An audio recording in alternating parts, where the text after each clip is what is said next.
episode 7 of the Fan Theory podcast. And today, we've got an extra person attending the show. Our first guest. And congratulations. You have the privilege of being the first guest on the Fan Theory podcast. Yeah, after a lot of convincing, but yeah, I know. And I mean, why? No one asked you. Looking dapper for the 63 subscribers that we have. I was your number one subscriber. So. Yeah, our first one. Thank you. No, you're technically our fourth. Yeah, we subscribed this first. This guest had to be picked, dropped, bought dinner and water for. So we're willing to do that for other guests also. We're an accommodating podcast, so it's fine. Yes. So Niju, thank you for being on our episode tonight, and we look forward to having some point of view of a fan of another club. Yeah. I think everyone knows the three of us are Liverpool fans, so it'll be nice to have a point of view of an Arsenal fan on Arsenal, and also an Arsenal fan's view on Liverpool. That will be interesting if So I think we'll get into it. Look, it's been a while since our last episode, 26 December 2024, I think. So it's been a while.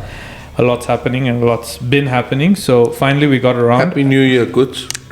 Happy New Year. Yeah. Kuts had just moved into his place, I think, in the last episode. Happy Valentine's as well. Yeah. So look, happy birthday. To get you too. Oh yeah. Thank you. Yeah. Welcome. Okay, if everyone's done, thank you. Happy birthday to you also. 40th birthday. Don't start these lies. The internet doesn't need to know. The big 4-0. How does it feel? The big 4-0. My foot next year. Okay, ignoring all that talk, let's get into what's happened since our last episode. And I think in our last episode we were talking, as Liverpool fans, we were talking about winning 4 trophies. I mean, I don't think we really thought we'd win 4, but we were still in 4. Now we're barely getting across 1. We're stumbling across the title, I think. That's the right way to put it. But, a win is a win, I guess. I wouldn't say stumbling. Yeah. Because everyone was saying that we're dipping. But we lost in the Champions League and the Carling Cup. But our Premier League run is like 5 wins out of 6. It's more maybe the performances. It's the performance. It's the performance. But I mean, results are what matter. The results, exactly. At this end of the season, I agree. Results matter. It's basically, you guys are you're grinding out the wins, and that's what matters in the end. That's how you win a title. Yeah, I agree. But I also feel there's, at the end of this season, there would be a sense of, we won it because the others lost it. More than, I'm not saying we deserve the league for sure, but I also feel it's also because City really dropped off, Arsenal dropped off. If Arsenal was last season's Arsenal, if City was last season's City, we probably wouldn't have won this title. But I mean, that's not how it works. United have won the title with 76, if we win all our games, we're, I think, 94, 95 points. 91, it was. It could now not anymore. 76, and there's 7 games. 6 games. 7. Yeah. No, 5. Yeah. They were in game week 33. Yeah. So 6 games including. 6 games. Yeah. So we got 94 points. If we get, it's a huge achievement. Fair enough. That's what I'm saying. I'm not taking anything away. It's just, I think also, like Ryan said, it's the performances that have been, I think, a mixed bag. But I think as Liverpool fans, we shouldn't be too arrogant. Take it at the start of the season. The bottom line is, at the start of the season, if somebody told us we'd win the league, we'd have taken it. So we've got the league. Yeah, the performances in the last few games haven't been great, but it is what it is. We didn't expect to win all 4 trophies. Yeah, maybe the Carling Cup came as the Carling Cup, I think, came as a surprise. We should have won that. Yeah, but when it matters to get the points, you guys got it. Yeah, that's the difference. And you did it from the beginning. Even if you drop in the end, your gap was too big. You've already kept up your performances and. Yeah, that's the thing. I think the PSG and the Newcastle game came at a time when we were in our dip of form, so it was really just bad timing for us in a way. I think if we played PSG how we were in the beginning of the season, we probably could have beaten them, even Newcastle. But it's okay. I mean, saying that, that's how it is, and like you said, we'll take it. And then since then, Arsenal, I think up and down. Yeah. But but there was the lows of losing, maybe not being in the title race, but now the highs of being possibly in the winning, highs of destroying Real Madrid. I must say, I took a lot of pleasure in seeing Madrid being beaten that way. I think almost everyone did. Yeah, I think those 2 free kicks in the last 10 years, I don't think we've seen better free kicks. I think Messi's against Liverpool. That season we had a comeback at Anfield. The game at the Nou Camp, but still, these two were something. Comes close. Yeah. To me, it's like probably after a good, like you said, 10 years, you see a free kick like that. Yeah. Especially the first one. The Roberto Carlos-ish. And then after that, like 10 minutes later, you see one of the best free kicks again. It's just insane now. And to be fair, Rice has been, I think he's head and shoulders man of the match for both legs. Insane. Yeah. But I don't think people expected Rice to take those free kicks. I don't think it's he isn't there. Odegaard's there. Dude, our last direct free kick goal was in 2021. There you go. Sometimes it's just meant to be, right? Like these things happen because those 2 free kicks. I mean, if you look at the tie, they won the tie. Arsenal deserved to go through. Of course. Yeah. But those free kicks killed that leg off. Those are key moments in the game. And I just love to see because Madrid are so arrogant, man. Everyone has belief, but they were almost cocky. They were sure they were going to come back and beat Arsenal. But didn't you see that statement saying already on the way back in the bus after the first leg, they were like, we're going to come back. They were so confident that they were saying we're going to come back to this. Yeah. They did everything. They covered the roof stadium so every noise is louder, and they did all sorts in that second leg. All they did, I guess all they couldn't do was corrupt the ref as they normally do. But other than that, I guess they got everything done. But it was even though it's us, we're rivals, I think it's fair to say like no one really hates Arsenal. Arsenal's always everyone's second option to win a trophy if it isn't your own club. But seeing Madrid, I mean, you after Arteta. Okay, Arteta's okay. Fair. I don't know why you guys don't like Arteta anymore. No, he's brought us to a whole different level. No, you guys should. Okay, let's talk about Arteta. Like after Wenger, like how's it been from like manager to manager? It's like it's been a roller coaster, dude. You can't. If you gave Emery more time, I'd actually think so. I'd actually think if we gave Emery more time, we would probably be doing well. I mean, look at what he's doing with Villa right now. And you play good football, as well. Yeah, but I mean, character-wise, Emery and Arteta, I would still pick Arteta over Emery. I don't know why. Yeah, I think what Arteta's brought you is the mentality. More than tactics and entertaining football, he's changed the mentality of the team. Arsenal now aren't scared. The stadium, the training, everything. You guys can go up against any team and have the confidence that you can. I think that's what Arsenal was missing for a long time after Wenger left. There was just but they never had mentality. Mentality. They've never had mentality. Other than they did like under that the Vieira days. The invincible. I think it's also some of the players. Arsenal didn't have leaders. Because even under Wenger, when they used to play Champions League, they used to get thumped like 10-2 or something like that by Bayern. And, teams used to walk all over them. So I think it's just the personnel that's in the club now. Players like Rice, Saliba, Gabriel. Exactly. Those are leaders. He's brought in players that are mentally strong and like leaders. They know. They all talk, man. If you see, like from the back line to the midfield to the front, everyone's talking. And it's a big difference. It's good. And like one of the big things is when they dropped Ramsdale and brought in Raya, it was a big move, man. Because Ramsdale had a great season. He was one of the best keepers in the league at that point, and then to still, make that change and bring Raya, it takes. He's made some big calls, and I think he got Golden Glove as well. So kudos to Arteta for that. Arteta has made some huge calls. Like I think Özil, Aubameyang. Was he the one who got rid of? I think Aubameyang. He got rid of Aubameyang. He made calls that was needed for the team. Lacazette. He had to get rid of Lacazette.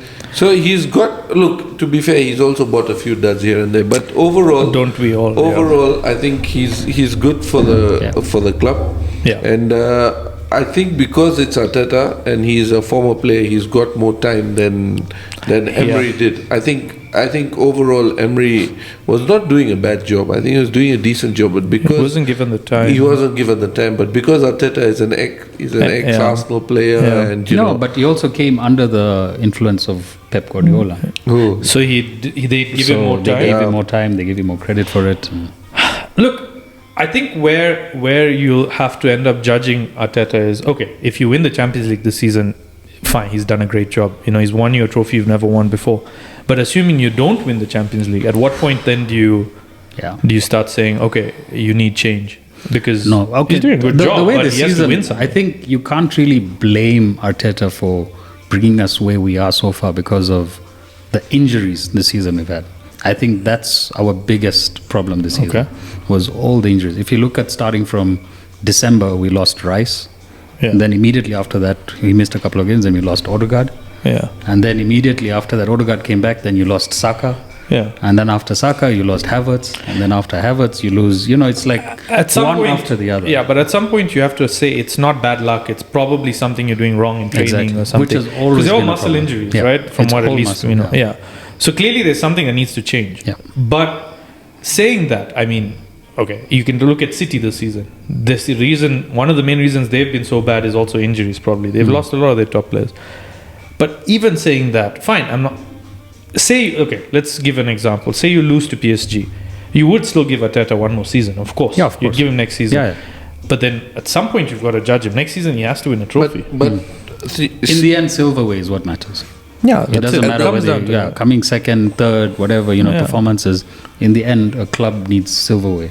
That's what it is. That's what I think. At the start of the season, Arsenal didn't buy a striker, and we all felt that they needed a striker, and that I don't think has changed. They still need a striker. Yeah. So yes, the injuries and so on and so forth. Everybody can talk about but at the start of the season, you knew, or Arteta rather knew, that he does not have a striker, somebody who can get him a 25 goals a season. Havertz is not that guy. No. Jesus is not that guy. Right? If you take Alexander Isak and you put him in this Arsenal team, you win the league. To be fair, you put Isak in any of those, even in Liverpool wins the leage. Yeah, but see, the Liverpool doesn't still make has City. Because they got Haaland. Liverpool or United or Chelsea.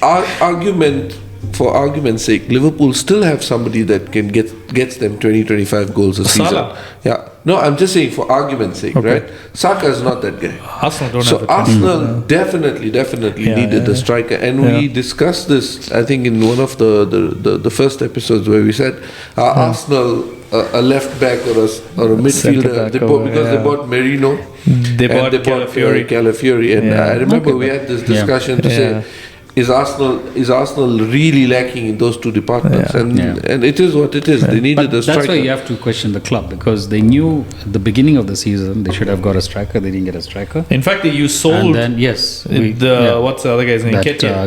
We sold Nketiah. Yeah. And then in January was a time we should have at least brought in a backup striker.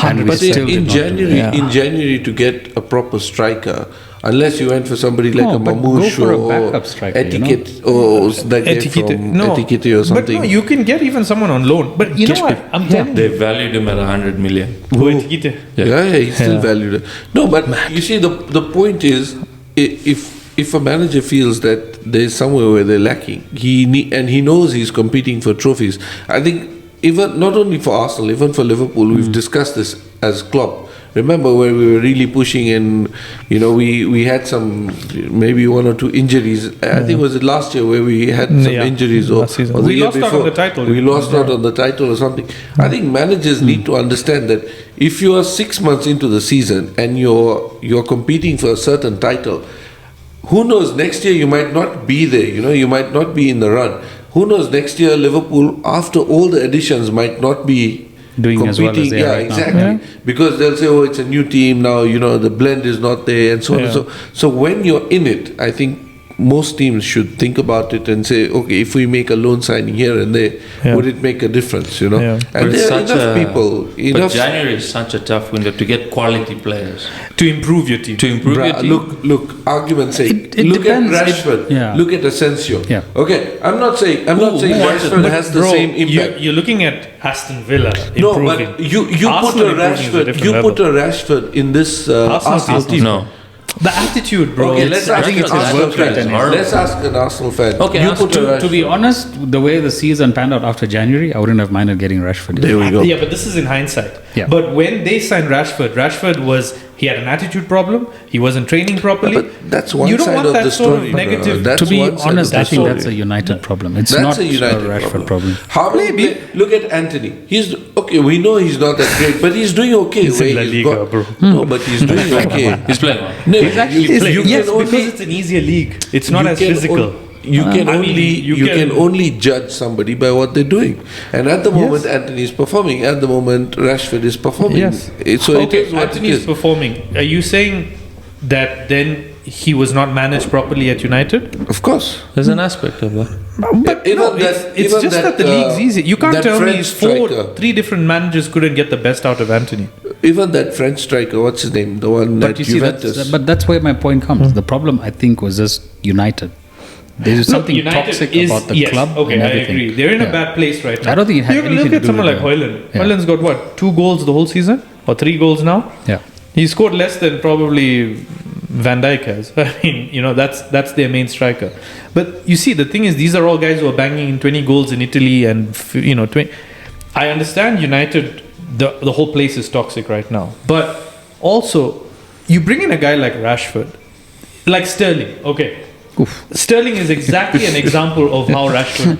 They brought in Sterling. Yes, so bad. Wouldn't Rashford replicate that in a way? High, overpriced, not overpriced, wages, No, but over the top wages. I think Rashford would do better than Sterling.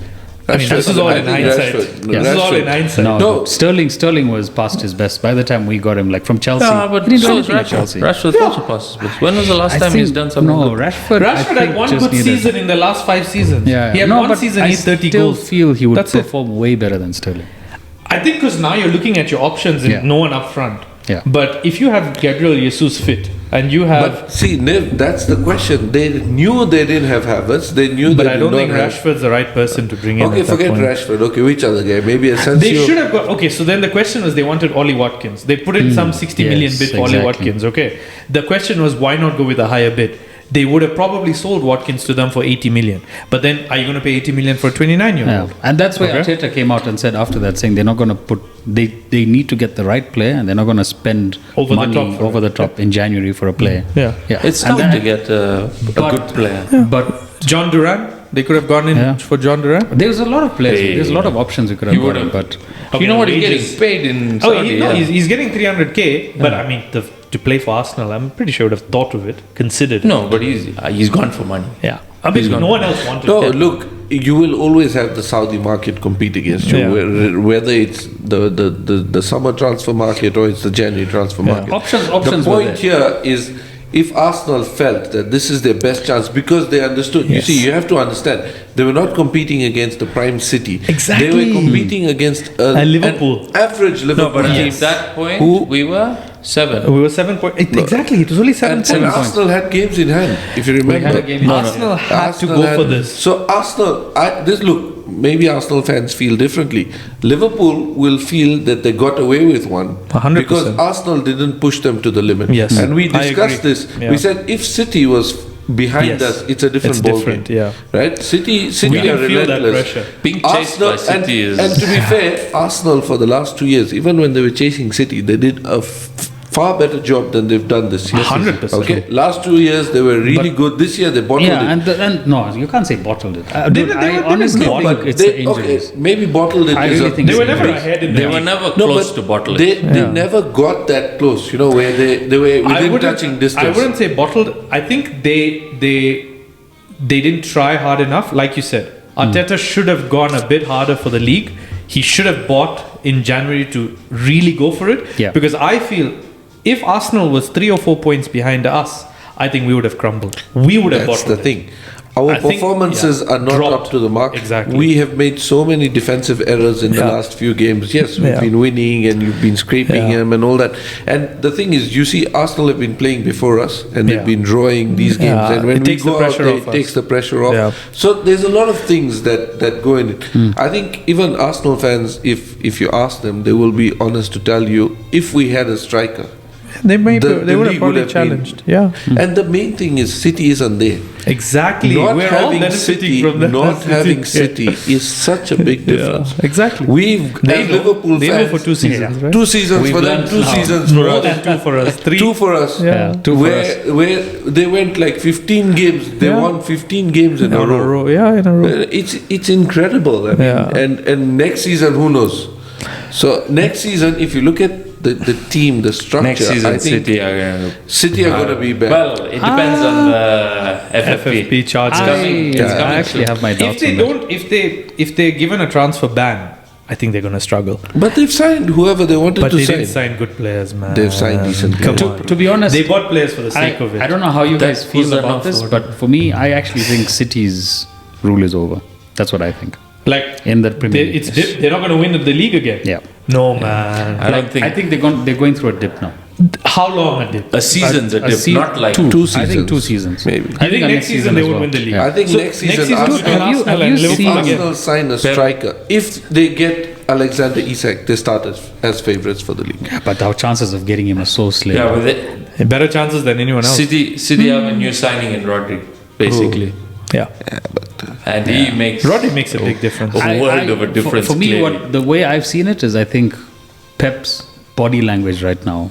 He's tired. He's tired. It's the divorce. He's won. Yeah. No, but he's signed a new contract. Personal life. I think But they say it's the divorce. no, they say. Let them say. We shouldn't. his body language, his press conference, if you see all that, he's completely different to the season. Niju, he's been used to winning.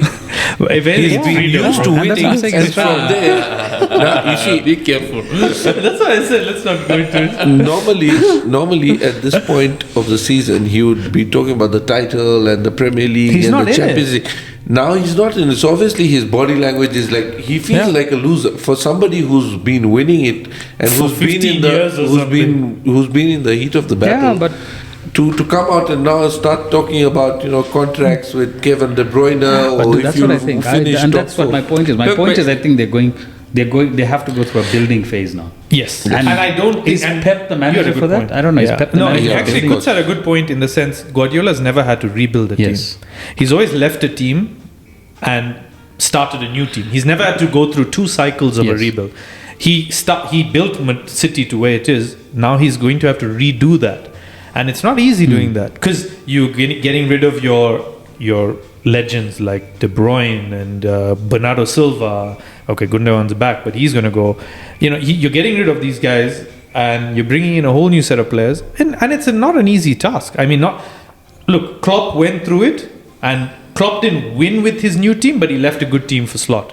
You can say this is like 2.0. He left a good Klopp structure in place. He left some young players. Yeah. So Guardiola is going to be tested next season for sure.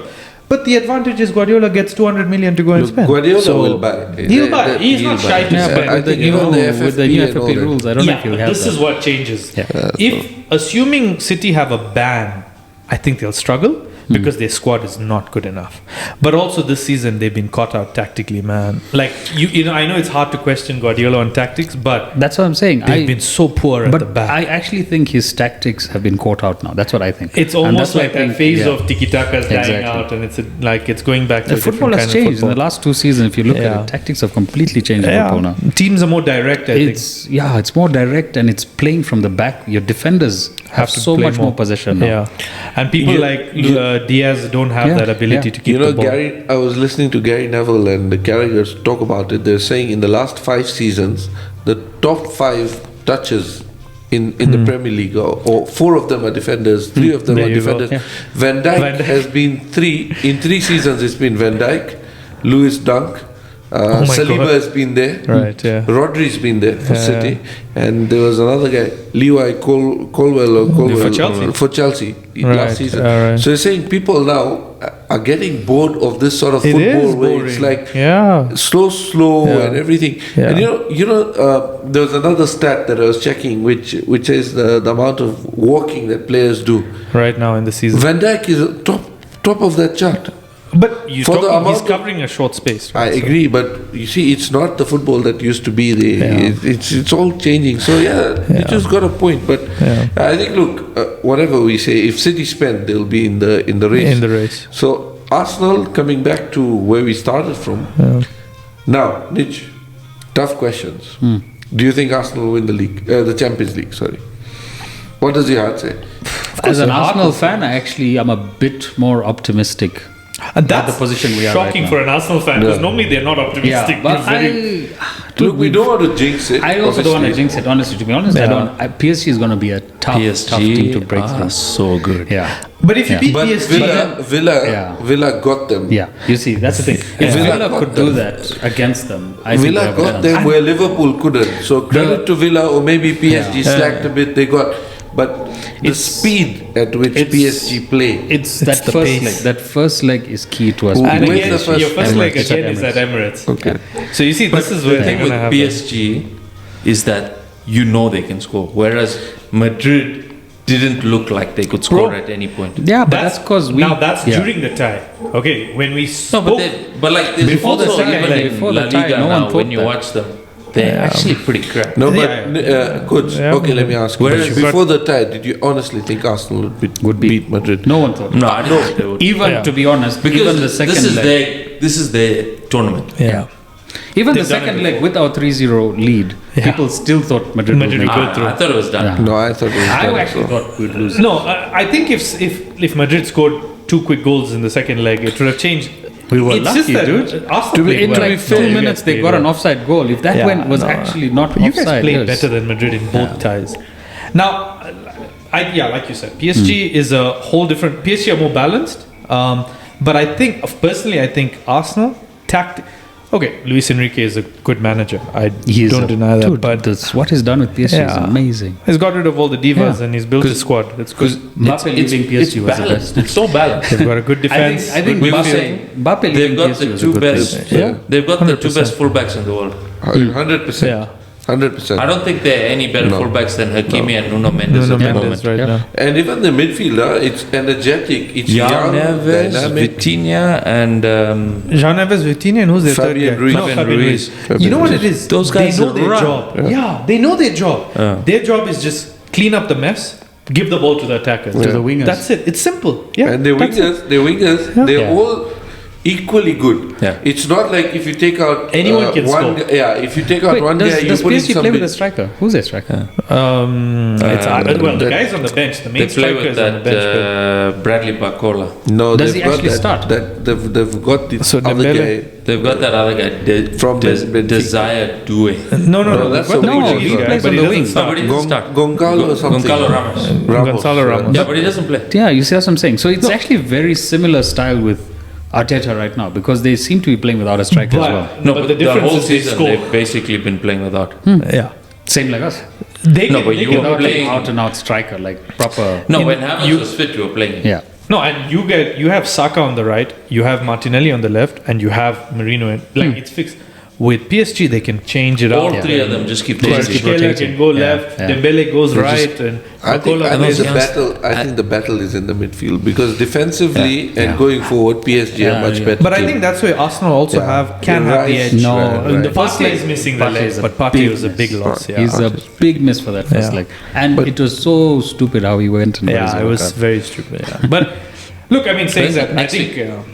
Not next week. No, I'm not sure. 29th or something. Also the week following after. Yeah. Look, it's going to be a hell of a tie Yeah, for it'll sure. be a good game. And I think for Arsenal fans, I'm sure you're just excited to be We excited still to be get after- to this far in the Champions League, After right? 16 years, dude. But like being in the semi-final? semi-final Yeah. after 16 years. Wow, it's long. Okay, we're spoiled So for the last Liverpool time you fans. went to the semi-final is when you went to the final and lost. Yeah, when you lost to Barca. Yeah, that's probably the last Could time. be a repeat. No, as in of the final. But the actually, okay, so getting back to the chances of us winning the Champions League, I think there is a chance. There's always a chance. But You have a I think we 25% discussed chance. this on the way here. 25% Oh, chance. really? Yeah. Great. Yeah. That's an Okay, so let me ask you. Very useful statistic. Okay, so let me ask you. If you say you do reach the final, who would you prefer to play in the final? Who would I prefer to play in the final? Inter or Barca? Inter. You'd rather play Inter than Barca. But coming to that, Tactically, I actually, man. yes. Like Coming to that, I actually think Inter's a dark horse in this Yeah. Champions League. Barca will be there. No. Barca defensively are very poor. My money is on Inter to win the Champions League. To win the To win the Champions Champions League. Inter I would Milan, actually put Inter to Milan. win it right now. No? Yeah. I'd put it on PSG. No, I'd put it on PSG. Inter Milan will slow the game for PSG. They will make it. Okay, they will make it. I didn't watch the Bayern Inter game. I assume Inter. It was close. Okay. Yeah, I No, don't but know. Bayern Munich are a very good team. And Bayern. No, they're decent, man. To go away and get results. I don't think company tactically can keep up with the other. But you see, like Inzaghi must have outclassed him tactically. only beat what's in front of you. I think Inter Milan are a very good team. People are sleeping on Hansi Flick. On Barcelona. He's won. No, but defensively, he's won every Barca. final he's played. Defensively, Barca are not that great. Defensively, Barca are not that great. They keep a lot of clean sheets, though. Yeah, that's in Spain. Anthony's in Spain is fine. If Dortmund went and hammered them 3, they were lucky. If you watch the Dortmund game, it wasn't as clear cut as you think. And Inter Milan have got, for me, they've got a decent balance amongst all the teams. They've got good strikers, a bloody strong midfield, and a very strong midfield. Barella, yeah, they've got Barella. We've actually had a good Champions League this season. That's what I think. I think we've actually had a very good Champions League. Like all the games have been interesting. No, as in general. The change of format has been good. It's been a positive. We just got screwed over by getting PSG. That's the thing. You can do everything and then still drop PSG. That's because PSG they didn't underperform. They didn't do well in the group stage. Bro, PSG hit form in January against us. Yeah, and PSG were nearly out of the freaking Champions League. But that's what I'm saying. So look, okay, the format's good. It brought up some really good games. But the thing is, you don't know who's gonna get who and the coefficients. No, I think it's nice, man. The Champions League needed a shake-up, and I think it's good. Actually, if you think about it, from round of 16, it's all been really good games. Good games, yeah. Even in the league format, they were good. We played Madrid. We played. It was nice, man. Good game. Think of it this way: we got knocked out in the round of 16. But at least we still got to watch some good games. Yeah. Otherwise, you would have played some useless clubs from Austria and Norway and all, and then you would have got knocked out in the round of 16. So we got to see some good games. Yeah. So I think that's a good thing. Okay, so Arsenal, you feel positive? I'm a bit positive. I don't want to jinx it, but I'm a bit positive. Okay, so his money is on Arsenal, of course. Right? Yours? If you're looking at the ties. If Arsenal beat PSG, Arsenal win the Champions League. If PSG beat Arsenal, PSG win. The winner comes from winner from this. Yeah. The winner. Yours? Yeah. I think it's Barca. Okay, mine's Inter. So we've got four different winners. Yeah. I think Niven's just being nice to Niju. But I really do feel the quality on this side of the leg of the Champions League is better. But anyway, you could be right. But I'll still go back to my statement that Inter's a dark horse in this one. Yeah. To be fair, I haven't watched Inter play. Single game. I've watched them play in Syria. Okay, watched them You're not the only live. one who watches Syria. Not live. I watched the highlights. You knew about Kvaratskhelia when he was still in diapers. Yeah. People laughed at me. Too bad you didn't benefit from any People laughed at me, but you should become a scout, bro. Yeah. You should scout, I'd still do a better job than the one that you did. When the one that we signed, Higuain. Klopp was sitting next to him. Klopp was sitting next to I did. Klopp was sitting next to Higuain's brother in the stadium. So you should actually. There'll be a podcast that comes out with Klopp talking about his failed transfers. Have you read the news? They're saying Klopp is most likely going to go to Madrid. No. His agent came out and. But look, I'll tell you, Real Madrid is a job that no. No, his agent came out and refused. He hasn't yet. He can't. Still in the job. He said he's happy. He has to say that. He's happy. He's sad. Whatever it is, but. He's said one thing categorically, that he's not going to manage any other club in England. So touchwood, that stays the same. He will stick to that. But he's a man of principle. No, you never know. Here's a question for you guys. How would you guys feel if actually Klopp goes and manages Madrid? I would have had no bad. Look, I hate. Would you still? I like Madrid. The love for Klopp is still there, but I wouldn't mind. But I think if he went to Madrid, I don't think he'd do well. He doesn't have the players. Because there's a Galacticos mentality at Madrid. Yeah, that's what he was even saying. There's too many divas.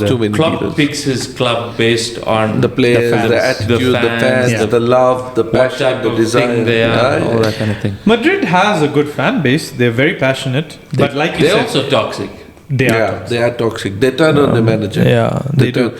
Carlo Ancelotti Don Carlo came out and said his dream job is to manage Liverpool. Did you read that? Yeah. He said he said that I wanted to manage Liverpool, but I went and managed Everton.